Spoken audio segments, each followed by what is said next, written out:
We launched Q3 of year 2 of Tembea Tujenge Kenya. It was an unbelievable beginning to the second year.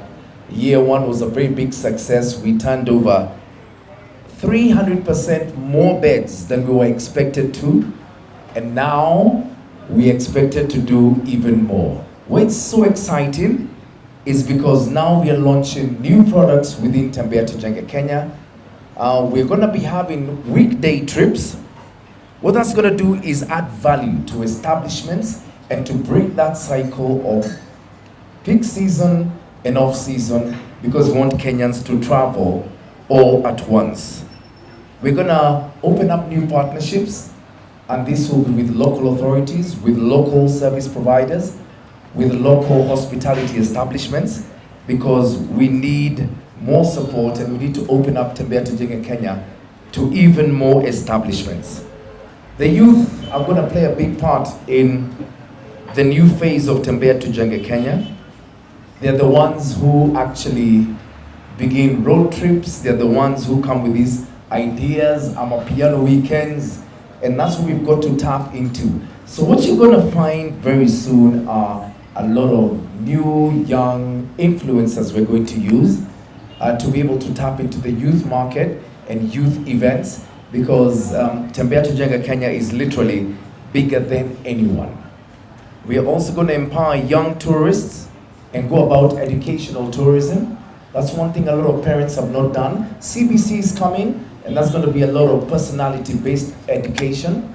We're going to be able to offer you alternatives so your children can come and experience firsthand history lessons in the making or history lessons as recorded, as well as geography lessons right one-on-one. So I'm looking forward to that.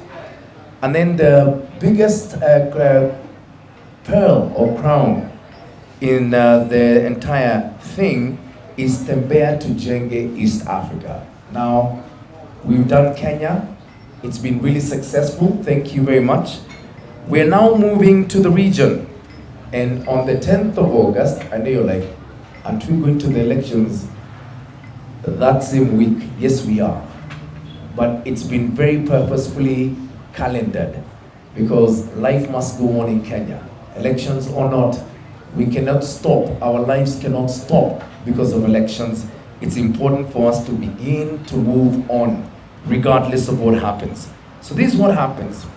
On the 10th of August, we launch Tembea Tujenge Afrika Mashariki. And what we're going to have is our first location will be Kampala in Uganda. Then we head out to the DRC.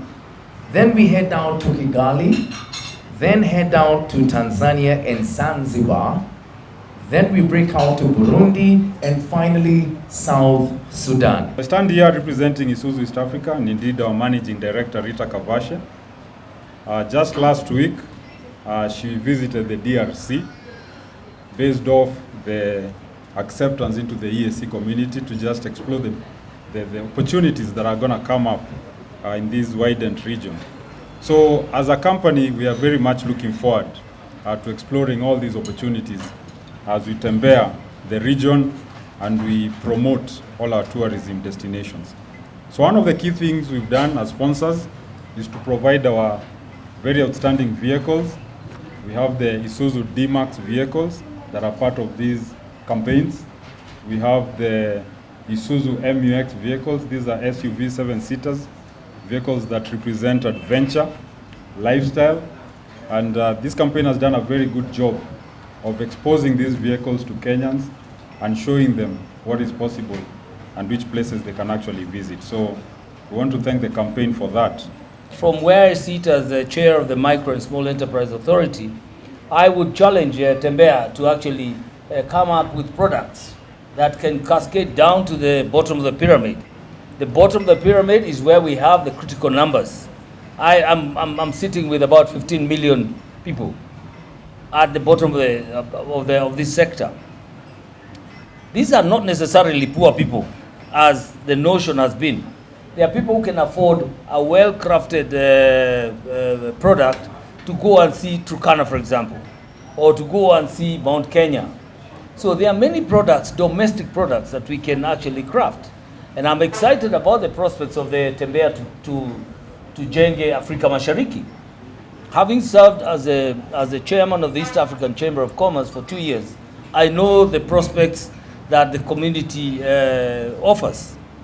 And so as you craft these products, again, there are many Kenyans who live here who probably can afford a reasonably priced holiday that is well packaged, where we can also look at incentives for the SMEs so that we have an SME competition and the winners from across the 47 counties get to tour the region. There are things that we can craft that will be good enough for the SME sector. If we can look at Tembea Tujenge Africa as a block, and then it becomes very easy to market Africa as a block. So you are looking at East Africa block, you go to South Africa, the SADC block, you go to West Africa, you go to North Africa, you come to Central Africa. 5 blocks. So you are talking about creating the same concept across Africa. Then it becomes very easy via established institutions like African Union to sell the vision. And for the last 2 years, from 2020, we have seen great improvement on the same. And as we start the regional tourism, the work is just becoming more, but exciting, becoming more and more exciting. And as we launch the East Africa Tembea Tujenge Afrika Mashariki in the next 3 months, on 10th of August, I'll be inviting everyone, the current sponsors we have, who have the opportunity to use the platform to to grow regionally. Those who may not be present, the ones who are present, Isuzu East Africa. The ones who are there are the fuel sponsors, the government agencies. And actually, Chairman, I forgot to mention that the outgoing Ambassador Dan Kazungu, he called me yesterday. He's in Cape Town for a conference, and he said he really wants to be part of the East Africa, and he will be joining us next week to draw the strategy. So in terms of looking at TTK, Tembea Tujenge Africa, it's a platform. It's not really a product. It's a platform for everyone, both private, public sector, the Kenyans ourselves, the citizens. You plug in to at least milk something, get benefit out of it as you enjoy. Now we need tourism to bring us together. We've relied far too often on foreigners to come and build our tourism sector. It's time for us to make the break. We are enough. We are able. We don't need to look outwards. We welcome them. We love them. Karibu Kenya. But our industries cannot rely on some government policies that include things like travel bans, cannot include worldwide pandemics. We have to look in amongst ourselves. So I'd like to thank all our partners. Isuzu East Africa, thank you so much. From the word go, you were there. I must say, Sarova Hotels, thank you, accommodation partner. Safaricom, thank you so much. I must say, Equity, One Pay Bila Sante Sana, and of course, Tourism Foundation. We all have to play a part in really taking tourism to the next level. And I must say, the 4 points by Sheraton, you guys have been excellent. Thank you so much, guys. Your staff, your service has been absolutely excellent. Tumeshukuru sana.